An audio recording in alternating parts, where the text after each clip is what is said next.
Hello viewers, welcome to Telugu audio stories. మీరు కనుక ఛానల్ని ఫస్ట్ టైం చూస్తున్నట్లయితే ఛానల్ని సబ్స్క్రైబ్ చేయండి, లైక్ చేయండి. అలానే కథపై మీ విలువైన ఒపీనియన్ని కామెంట్ రూపంలో తెలియజేయండి. ఇక కథలోకి వెళ్దామా? వీడియో చూస్తున్న అందరూ కింద కనిపిస్తున్న హైప్ ఆప్షన్లోకి వీడియోని ఎంకరేజ్ చేయండి. విషిత మీద ఎంత కోపం వచ్చినా ఇప్పటికి కూడా ఫోటో డిలీట్ చేయలేదు. భారీగా తప్పు చేసిందని నమ్మాడు. స్నేహితుని మోసం చేసిందని అసహ్యించుకున్నాడు. అయినా సరే రాజ్ భార్యగా తన చెల్లి స్థానంలోకి వచ్చిన విషితది ఇప్పటికీ అదే స్థానం. తన చెల్లి తప్పు చేసిందని కుమిలిపోయాడు, ద్వేషించాడు. కానీ ఇప్పుడు అంతా మారిపోయింది. అది తెలిసినా తను మార్చగలిగింది మాత్రం ఏదీ లేదు. నిన్ను యూజ్ చేసుకొని నన్ను రెచ్చగొట్టలేదు మామా. నా కళ్ళతో ఆ రోజు నేను చూసింది నిజం. విషిత ప్రవర్తన నిజం. అది నీ దగ్గర డిస్కస్ చేసి ఇందులోకి నిన్ను లాగింది నేను అని ఆపి తప్పు లేదు అని చెప్పడానికి ట్రై చేస్తున్న రాజు గొంతు బరువుగా వస్తూ ఉంటే, నీ కళ్ళకు కనిపించిన నిజం వెనక కూడా మరొక కనికట్టుంది. అవినాష్, విషిత ఇద్దరూ వాళ్లకు తెలియకుండానే దానిలో ఇరుక్కుపోయారు. విషిత మీద నీ నమ్మకం నిజం. దాన్ని బ్రేక్ చేయడానికి నన్ను పాములా వాడుకున్నారు అంటున్నా ఆపి శరీరం మొత్తం చెలించిపోతోంది. భయంతో కాదు, ఆవేశంతో. ఎవరి పన్నాగానికో బలైపోయినా విషిత గురించిన ఆవేదనతో. అందులో తను కూడా భాగమైన ఆక్రోశం. సారీరా, నిన్ను రాంగ్గా గైడ్ చేశాను, క్షమించి నన్ను అంటూ ఆవేదనతో కుమిలిపోతున్న ఆమె రాజ్ సెకండ్ హ్యాండ్లోని విస్కీ క్యాన్ తీసుకుని పైకెత్తాడు. ఆబి కోసం ఫస్ట్ హ్యాండ్లో ఉంచిన సిగరెట్ బాక్స్ విసిరేస్తున్న అసహనంతో, మరి నేనెవరికి సారీ చెప్పాలి మామా అని ప్రశ్నించిన రాజ్ మొహం వెలితి వేదనతో నిండిపోతే అప్పటికే సగం క్యాన్ ఖాళీ చేసిన ఆబి తాగడం ఆపి, నీ ఆవేశానికి నేనాజ్యం పోశాను అంటూ రాజ్ని చూశాడు. నువ్వు చెప్పావని నేనెళ్ళి విషితను చంపలేదు మావా. నా కళ్ళతో నేను చూసిన నిజం నన్ను నిలబడనివ్వలేదు. అప్పుడు కూడా అవినాష్ని కొట్టాను. చీట్ చేసి వాడి గేమ్ గెలిచాను. వాడు చీట్ చేసి నా జీవితాన్ని నా నుంచి లాక్కున్నాడు అని వాణ్ణి కొట్టాను. వాణ్ణి కొడుతూ ఉంటే విషిత అడ్డుపడింది. ఆ ప్లేస్లో నువ్వు అడ్డం వచ్చినా అంటూ ఆగి ఆభి మీద కళ్ళు నిలిపి, విషిత ఆయుష్ ముగిసిపోయింది మావా అని పేలవంగా ముగించిన రాజ్ కళ్ళలో వేదన తెరలు తెరలుగా కదులుతోంది. పురిటి నొప్పులతో తల్లిపడే ఆ వేదన ఇప్పుడు రాజ్ అనుభవిస్తున్నాడు. అందరిలా ఒక సాధారణ మరణం అయితే ఇంత బాధ ఉండదేమో. చాలా దారుణంగా విషిత చనిపోయింది. ఒంటి మీద కనిపించే దెబ్బలు, గాయాలు గురించి కాదు. ఎవ్వరి కంటికి కనిపించని ఒక విషవలయంలో చిక్కుకుని ప్రతిరోజు కొంచెం కొంచెంగా చస్తూ ఈ రోజు వరకు విషిత మరణం, విషిత ప్రేమ, ఊపిరి వదులుకున్న ఆఖరి క్షణం వరకు తను తీసుకున్న పెయిన్ ఎవ్వరికీ అంతు చిక్కని, అర్థం కాని అయోమయం. బహుశా విషిత కూడా తెలియదేమో ఆఖరి క్షణం వరకు తను తీసుకున్న పెయిన్. ఊహకి కూడా భయానకంగా అనిపిస్తూ ఉంటే ఆపి చేతిలోని విస్కీ క్యాన్ లాక్కుని మిగిలిన సగం ఖాళీ చేసేశాడు రాజ్. ఒక అబద్ధాన్ని నిజమని చూపించడానికి క్రియేట్ చేసిన ఫోన్ కాల్స్ అబద్ధమైతే, నిజమని నమ్మిన విషిత ప్రవర్తన కూడా అబద్ధమే.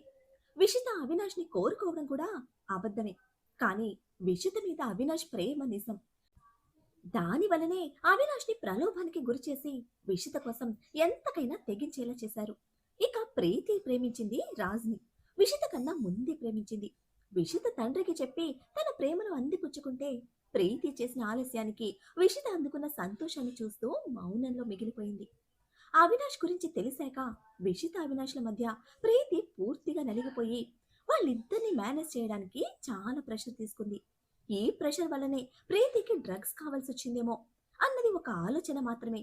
ఈ విధంగానే దీపక్ చేతిలో చిక్కుకునుండొచ్చు అని ఇప్పటి వరకు తెలుసుకున్న నిజాలతో ఒక క్లారిటీకి వచ్చినా ఇందులో ఇంకా ఏదో కన్ఫ్యూజన్ కూడా ఉంది. కంటికి కనిపించని సూక్ష్మ రహస్యాలు ఇంకా మిగిలి ఉన్నాయి అనిపిస్తూ ఉంటే ఇద్దరి మధ్యన మౌనం. గతం మళ్ళీ గుండెను కోసేస్తూ ఉంటే ఆలోచనలు మెదడుని రంపపు కోతకి గురి చేస్తున్నాయి. చిక్కని చీకటి ఆకాశాన్ని కప్పి చుక్కలను మెరిపిస్తూ ఉంటే ఎంతసేపు మౌనంలో మునిగిపోయి అలసిపోతున్న ఆలోచనలకి విరామం లేకుండా సాగిపోయారో వాళ్లకే తెలియదు. మూడోసారి సహస్రం నుంచి అభి ఫోన్కి వస్తున్న కాల్. ముందు అభిని డిస్టర్బ్ చేస్తే మాట్లాడుతున్న అభి మాటలు వింటూ లేచి నిలబడ్డాడు రాజ్. నువ్వు టెన్షన్ తీసుకునే విధంగా ఏదీ లేదు సహస్ర. నువ్వు నీతో పాటు ఇద్దరు మర్చిపోతున్నావా అని అభి గుర్తు చేస్తూ ఉంటే, అందుకే కాల్ చేశానన్నయ్య, మీరిద్దరు బాగున్నారు కదా అని అడిగిన సహస్ర ప్రశ్న రాజ్ చుట్టూతా తిరుగుతూ ఉంటే నిజం దాచలేని, అబద్ధం చెప్పలేని స్టేజ్లో ఆ ప్రశ్న అవాయిడ్ చేస్తూ 1 అవర్లో ఇంటికి వచ్చేస్తాం అన్నాడు అభి. సహస్రకు అర్థమైంది. క్యూటీ కొరియన్ డ్రామాస్ చూస్తోంది వాల్యూమ్ లేకుండా. మీకోసం నా రూమ్లోనే ప్రీతి కూడా వెయిటింగ్. ల్యాప్టాప్కి రెస్ట్ లేదు అని బ్యాక్ విండోలో నుంచి లోపలికి చూస్తూ చెప్పింది సహస్ర. ఆ పొట్టిది అలిగింది, ఈ గట్టిది మా మీద నిఘా పెట్టింది. ఇద్దరి మధ్యలో ఇరుక్కోకు, గంటలో ఇంట్లో ఉంటాం అని ఒక్క మాటలో క్లారిటీ ఇచ్చి రాజ్తో ఇంటికి స్టార్ట్ అయ్యాడు అభి. రూమ్ బ్యాక్ సైడ్ వాక్ చేస్తోంది సహస్ర. బోరు కొట్టకుండా మూగనోములా సీరియల్ చూస్తున్నంత సీరియస్గా కళ్ళు తిప్పకుండా సౌండ్ లేని కొరియన్ డ్రామాపై కాన్సన్ట్రేట్ చేసిన క్యూటీ బేబీని వింతగా చూస్తూ ఇక ఎంతకీ లోపలికి రాని సహస్ర కోసం బయటకు వచ్చింది ప్రీతి.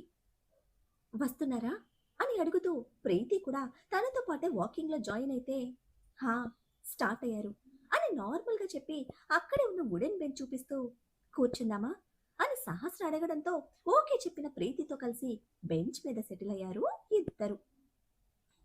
నౌ సెకండ్ మంత్ అని బొజ్జు మీద కళ్ళు నిలిపి అడిగిన ప్రీతి హ్యాండ్ తీసుకొని ఇంకో 1 వీక్లో థర్డ్ మంత్ స్టార్ట్ అవుతుంది అని నవ్వుతూ తన పొట్ట మీద పెట్టింది సహస్ర.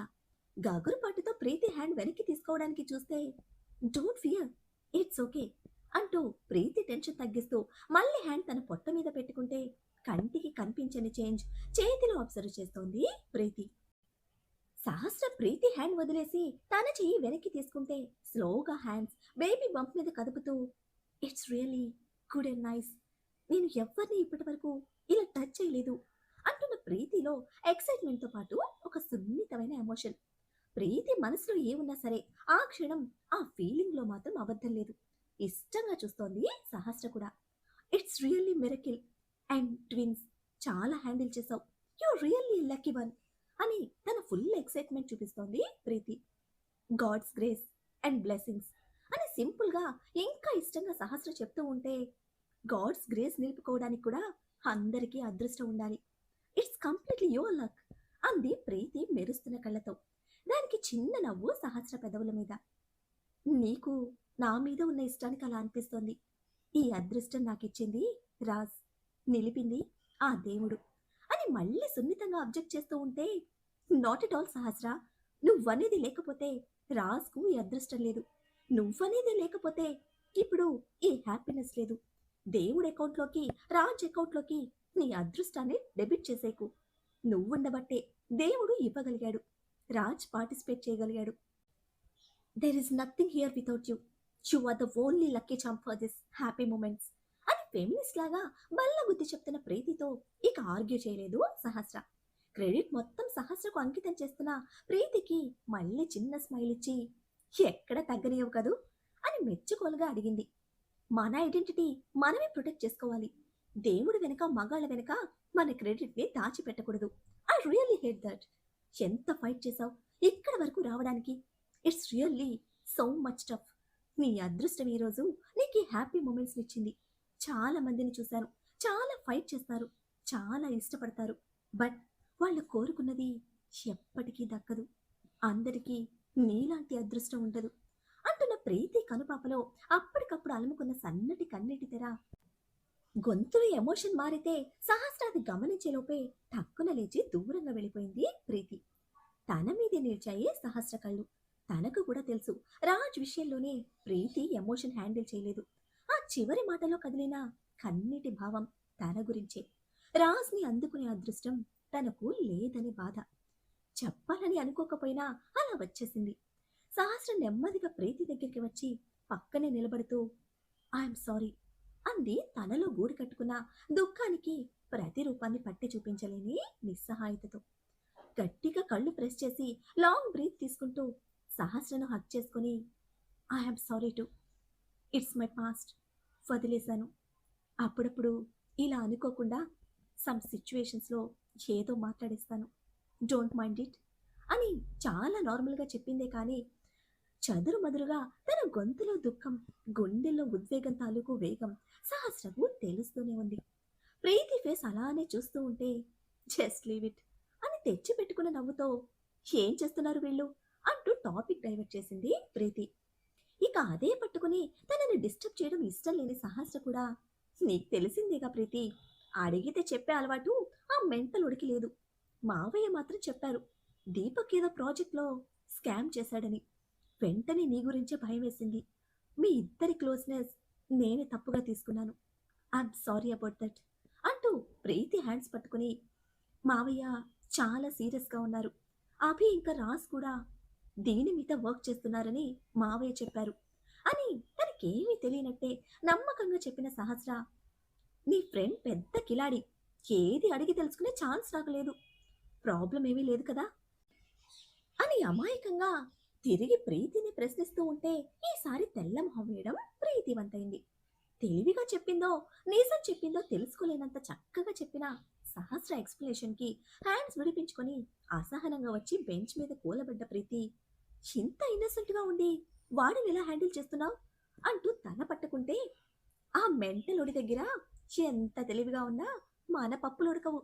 నీకు తెలుసుగా ప్రీతి ఎంత ఏడిపిస్తాడో, నాకు ఏది చెప్పడు, నీ దగ్గర ఏది దాయడు అని స్ట్రెస్ చేసి చెప్తూ ఉంటే హ్యాండ్స్ రెండు జోడించి, literally I'm done, they are really very very serious on me, I don't do anything, just leave this topic అనడమే ఇక వేరే ముచ్చట్లు మొదలుపెట్టి దీపక్ వరకు లాక్కొచ్చింది సహస్ర.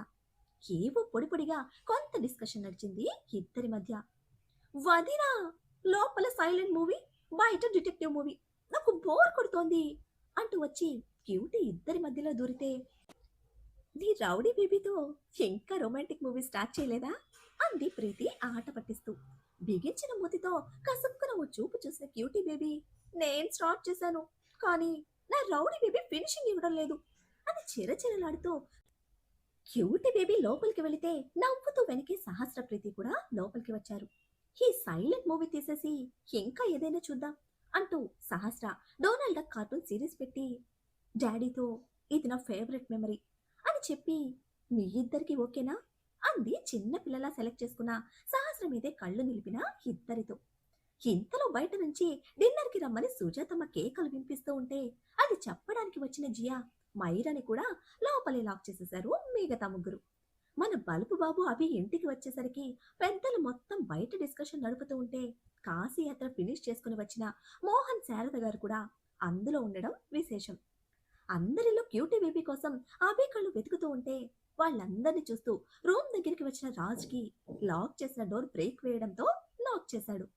మైరా తలుపు తీస్తూ ఉంటే ఆ వెనకే వినిపిస్తుంది క్యూటీ బేబీ ఆర్డర్స్, వాళ్ళిద్దరూ వచ్చే వరకు మేమెవ్వరం బయటకు రమ్మైరా, ఈ విషయం ఆ ముసల్దానికి చెప్పేసి ఫ్యామిలీ ప్యాక్ పాప్కార్న్ పట్టుకొచ్చి అంటూ. రాజ్ని చూసిన మైరా కళ్ళు నవ్వుతూ పెద్దవైతే తను చెప్పేది వినిపించుకునే స్టేజ్లో ఎవ్వరూ లేరు.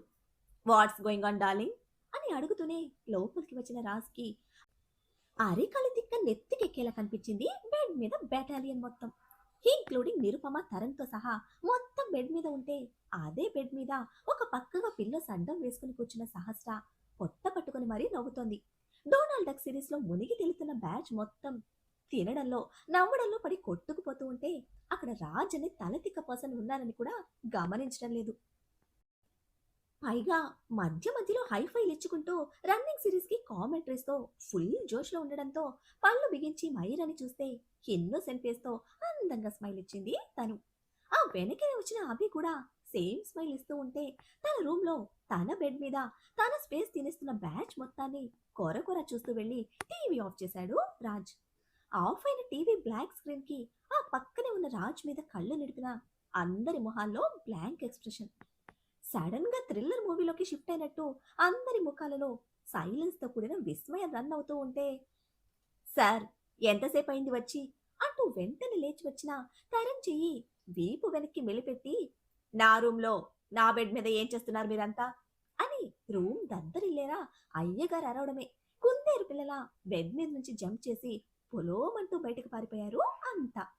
పోతూ పోతూ క్యూటీ బేబీని అభి లాక్కపోతే నిరుపమ మైరాను పట్టుకుపోయింది.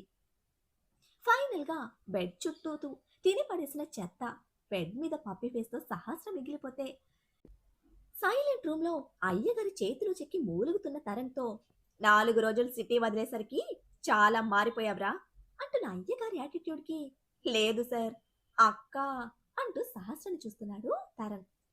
ఓహో! మీ అక్కను ఫాలో అవుతున్నావా? అంటే నన్ను ఫాలో అవ్వడం మానేశావు. అందుకేనా మందనంతా తెచ్చి నా రూమ్‌లో దించావు? అని రాజ్ డాక్టర్ పిల్లాడిని ఇరకాటంలో పెట్టి సహస్రను కార్నర్ చేస్తూ ఉంటే కుళ్ళిపోతు కాకరకాయ. నలుగురితో నవ్వుతూ ఉంటే చూడలేడు అని తిట్టుకుంటూ టవల్ తీసుకొచ్చి అయ్యగారి షోల్డర్ మీద వేసి చేసింది చాలు షవర్‌కి వెళ్ళు అంది తరణ్‌ను విడిపిస్తూ. ఏ చెత్త నువ్వు కూడా తిన్నావా? అంటూ బెడ్ చుట్టూ పడి ఉన్న చెత్తను చూస్తూ సీరియస్‌గా అడిగితే నా డిన్నర్ కంప్లీట్ అయింది. జస్ట్ కంపెనీ ఇస్తున్నా అని అయ్యగారి కేరింగ్‌కి ఉడుక్కుంటూ ఆన్సర్ ఇచ్చి క్లీన్ చేయడానికి వంగిన సహస్రని ఆపి 2 నిమిషాల్లో ఫాస్ట్‌గా చెత్త మొత్తం కలెక్ట్ చేసుకొని వెళ్ళిపోయాడు తరుణ్. ఇంకా టీనేజ్ గర్ల్‌లా ఫీల్ అవుతున్నావా? అంటూ డ్రెస్ రిమూవ్ చేసి టవల్‌లోకి షిఫ్ట్ అవుతున్న బాబుని కళ్ళు చిన్నవి చేసి కోపంగా చూస్తోంది హంస పాప. ఏంటే ఆ చూపు?